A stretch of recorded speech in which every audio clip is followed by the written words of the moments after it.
Olá, hoje eu quero falar mais um pouco sobre Kiron para poder terminar de ilustrá-lo por completo. E eu também quero falar sobre música. Vamos lá. Eu já falei de Kiron em outros dois vídeos e ele é um tanto importante para nossa interpretação, para nossa autoavaliação, para nossa função aqui no mundo. Kiron pode ser visto como uma parte que nos humaniza ainda mais. Quando nós vamos avaliar e estudar Kiron no nosso mapa, a gente vai entendê-lo como aquela parte nossa que tem uma certa limitação, uma certa ferida, mas justamente por essa ferida existir, a gente consegue ter empatia, cuidado, atenção a outras pessoas que passam pelos mesmos problemas, pelas mesmas questões. Então eu falei já de Kiron de Áries até Sagitário, falta falar de Kiron em Capricórnio, Aquário e Peixes. Resumidamente, no mito de Kiron, ele foi ferido, porém, como ele era um imortal, ele não podia curar a própria ferida. E ele era um mestre, ele era um curandeiro, ele era um astrólogo. Então ele tinha todos os conhecimentos sobre as medicinas, mas ele não podia fazer nada por si mesmo.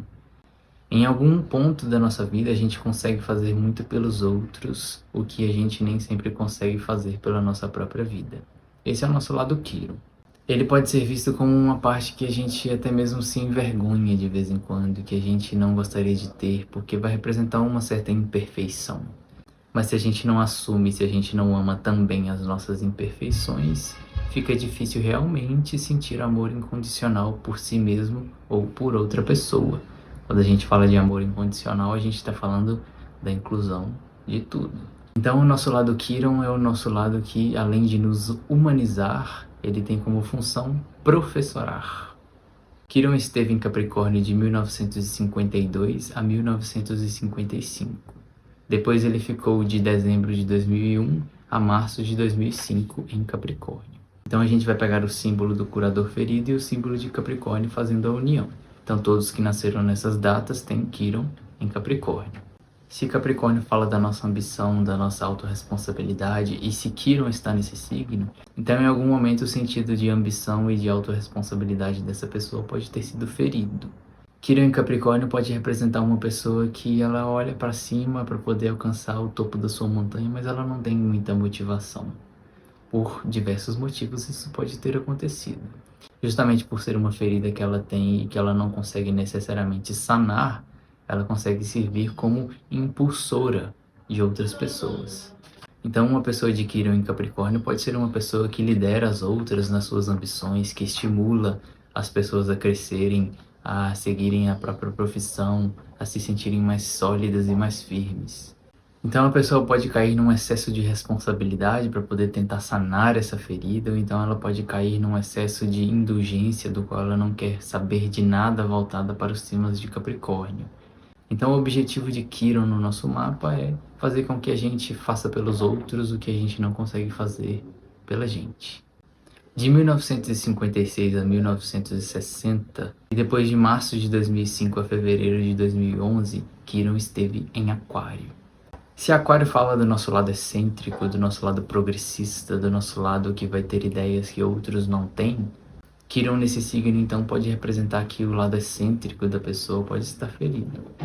Aquário também fala da nossa inclusão na sociedade, nos grupos, nos amigos. Então uma pessoa de Kiron em Aquário pode ter tido alguma ferida voltada para esses temas, onde não necessariamente ela vai conseguir se sentir satisfeita e bem inclusa dentro das amizades, o que torna ela uma pessoa com empatia suficiente para poder incluir os outros nas amizades. Aquele tipo de pessoa que vai ter empatia e cuidado com as diferenças alheias. Então ela poderia transformar essa rejeição, essa ferida, numa forma de cuidado e de inclusão das outras pessoas. De 1961 a 1968, e depois de fevereiro de 2011 a março de 2019, Kiron esteve no signo de Peixes. Então essa pessoa tem uma ferida relacionada aos temas do signo de Peixes.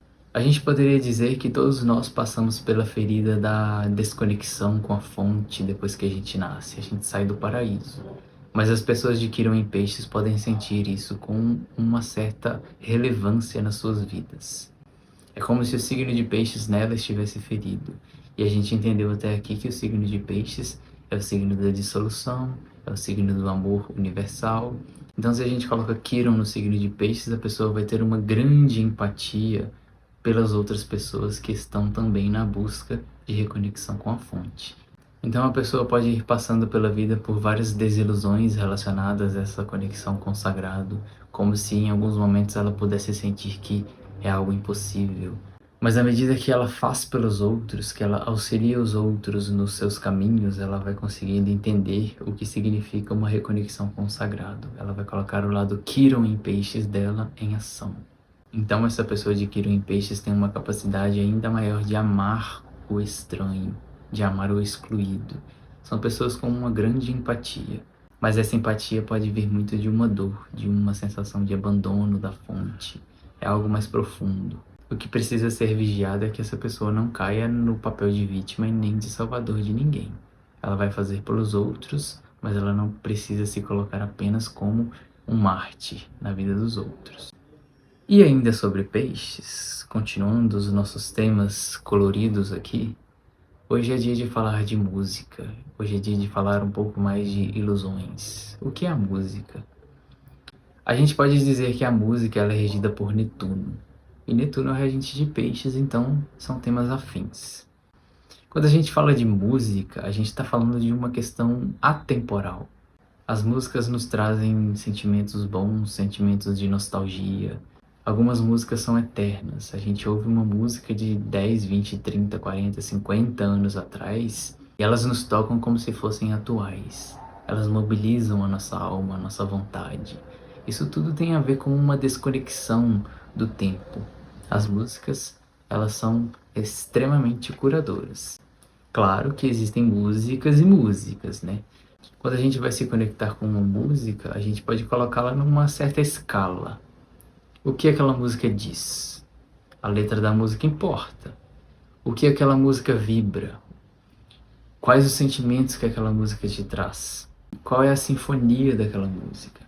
Então a pessoa precisa desenvolver uma certa sutileza para poder se conectar com uma forma mais elevada de música. Caso contrário, a gente sabe o que acontece, né? O tipo de música que comumente é ouvido por aí acaba sendo mais uma poluição. Mas eu não estou trazendo aqui nenhum julgamento moral. Tudo vai depender do gosto de cada um, claro. A música também nos lembra que o invisível também é real. O nosso mundo ele é muito baseado na ciência. Ela é super bem-vinda, ela é muito válida. Mas se a gente fosse basear apenas na ciência, naquilo que é comprovado, naquilo que todo mundo tem que seguir porque o resto é ilusão, a gente deixa de experimentar a nossa imaginação. Porém, quando a gente vai experimentar a nossa imaginação, a gente também cai em ilusão. Então, a ciência ela acaba negando muito essas questões invisíveis devido a essa grande quantidade de fantasia que existe também. Mas se a gente for negar tudo isso, a gente deixa de experimentar uma dimensão inteira da vida que pode ser muito bem explicada a partir da música, que é invisível. E quando a gente fala dessas ilusões, dessas fantasias, a gente ainda está falando do signo de Peixes e de Netuno. Por que é importante ter um crivo na hora de experimentar algumas coisas? Porque senão a gente perde tempo, e nosso tempo é muito precioso, nosso tempo é arte. A gente está aqui para poder criar, não para poder ficar perdendo tempo e fantasiando coisas que a longo prazo não se mostram nem um pouco reais. Lembrando que o real não necessariamente é apenas o que é sólido. A gente já falou da música, por exemplo. E quando a gente vai entrando nesse mundo de peixes, nesse mundo que traz temas espiritualistas, a gente encontra muita mensagem bonita. Mas o que é bonito não necessariamente é real. O que é bonito não necessariamente é realizável.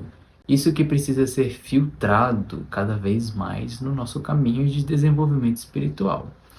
Antes de gravar esse vídeo, por exemplo, eu peguei a minha aba do YouTube e fui avaliar os títulos de alguns vídeos. Existe muito título bonito, mas que não necessariamente nos traz informações boas e relevantes para a nossa vida. Por exemplo, você não sabe o que te espera. Aí você vai assistir o vídeo, passa seu tempo e não muda nada. O poder oculto do eclipse. Assista esse vídeo e entenda de uma vez por todas o que acontecerá nesse eclipse. Atenção, mensagem urgente para o signo tal. E aí quando a gente vai investigar o mundo espiritualista, que são todos esses temas, a gente vai vendo tanta gente falar coisas bonitas, mas cadê? Dá para poder realizar isso aí? Ou é só para poder alimentar um pouco a minha fantasia? Não que isso seja completamente ruim, mas o grande dia está chegando. Aí o grande dia está chegando tem uns 10 anos. E aí todo mês o grande dia está chegando. O eclipse vai trazer uma grande revelação. Não é assim que funciona a vida. Algumas dessas questões são necessárias na nossa vida, mas a gente precisa ter um bom discernimento para poder não ficar navegando em fantasia. Eu não teria coragem de vir aqui falar de astrologia se eu não experimentasse ela na minha vida e percebesse reais mudanças. Quando eu comecei a estudar, eu fui muito desconfiado, porque até então a minha visão era compartilhada com o coletivo. Signo é para poder dizer como é a sua personalidade. O horóscopo é para poder dizer o que vai acontecer na sua semana. Isso acaba sendo muito banal, se a gente for olhar bem. A grande maioria que acredita nisso ou cai nas fantasias dos signos, ou então cai no total descrédito dos assuntos voltados para os signos e para a astrologia. Então, quando a gente fala de música, a gente está falando também de uma forma de conexão com o sagrado. Existem algumas músicas que nos tocam, que nos sensibilizam, que nos deixam mais leves.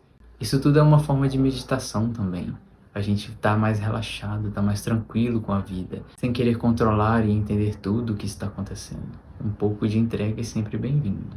E quando a gente fala dessas músicas, quando a gente fala de músicas devocionais, por exemplo, que falam de reconexões com o sagrado, elas nos tocam ainda mais profundamente.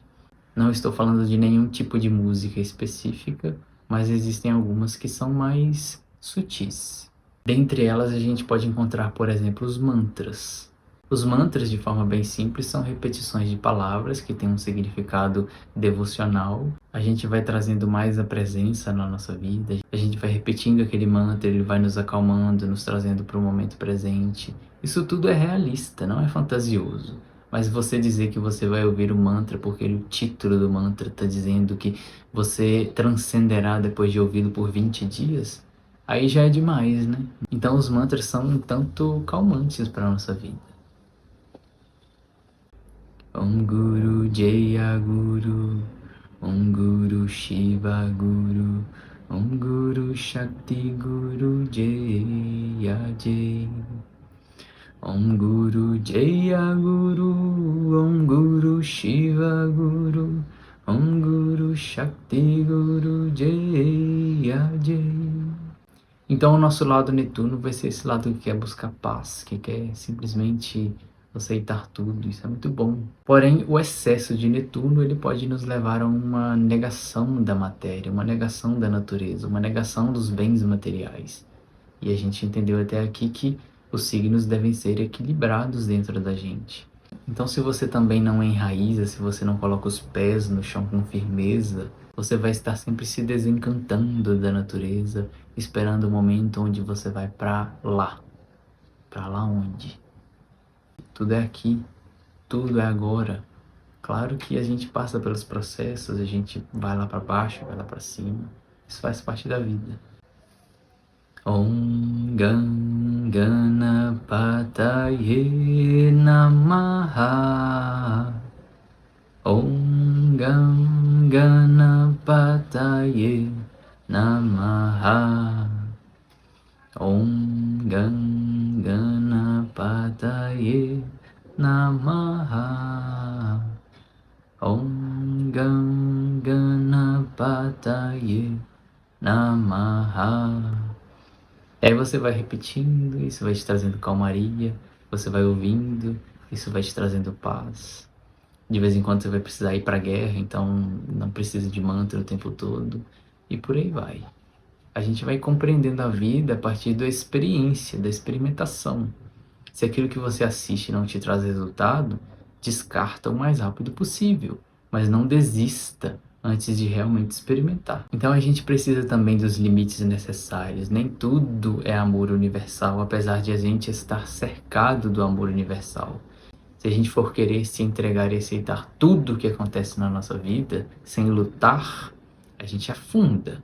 A gente não nasceu para poder ser Marte de nada nem ninguém também. E tudo isso é desenvolver espiritualidade. A gente está desenvolvendo um contato muito silencioso com a nossa forma de agir na vida. Não existem regras. Não existem fórmulas mágicas e nenhum vídeo que vai te salvar depois daquela informação. Tudo isso faz parte do nosso autoconhecimento. E autoconhecimento é estudo e movimento.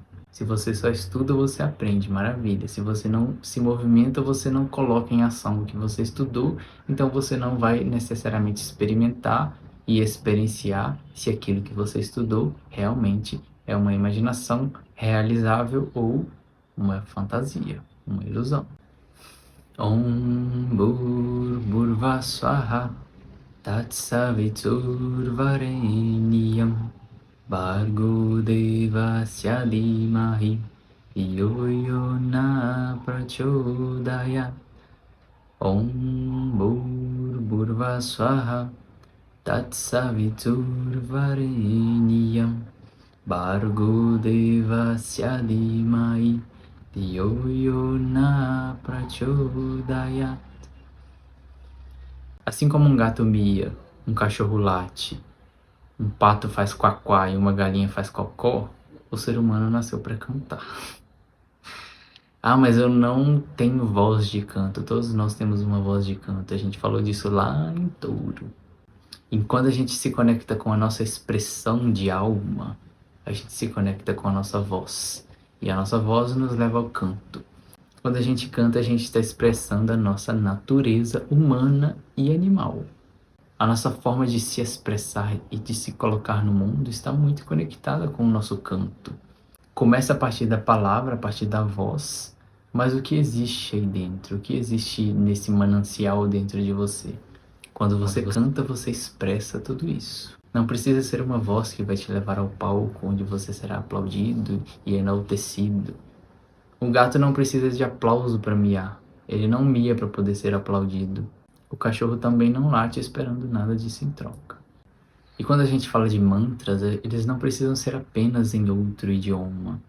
Quando a gente repete palavras de uma música que traz um certo teor devocional, eles também podem ser vistos como mantras, como o Ho'oponopono, que diz: sinto muito, me perdoe, te amo, sou grato. Sinto muito, me perdoe, te amo, sou grato. Sinto muito, me perdoe, te amo, sou grato. Isso é um mantra, isso vai te trazendo paz. Mas também não fique esperando por milagres, porque eles existem, mas menos fantasia. Você senta no canto e vai fazer um mantra por 5 horas e vai esperar que a sua conta será preenchida de muito dinheiro. Provavelmente você vai encontrar algum vídeo que vai dizer isso pra você. Eu acho que até aqui você já entendeu que não é bem por aí. Só para poder finalizar, a gente ouve falar também por aí sobre a mediunidade. Nossa, fulano é mediúnico. Todos nós somos mediúnicos. Porém, enquanto a gente está se desenvolvendo, a gente precisa fortalecer algumas bases antes da gente encontrar com essa ferramenta inerente a todo ser humano, que tem como objetivo ajudar aos outros seres humanos, aos semelhantes.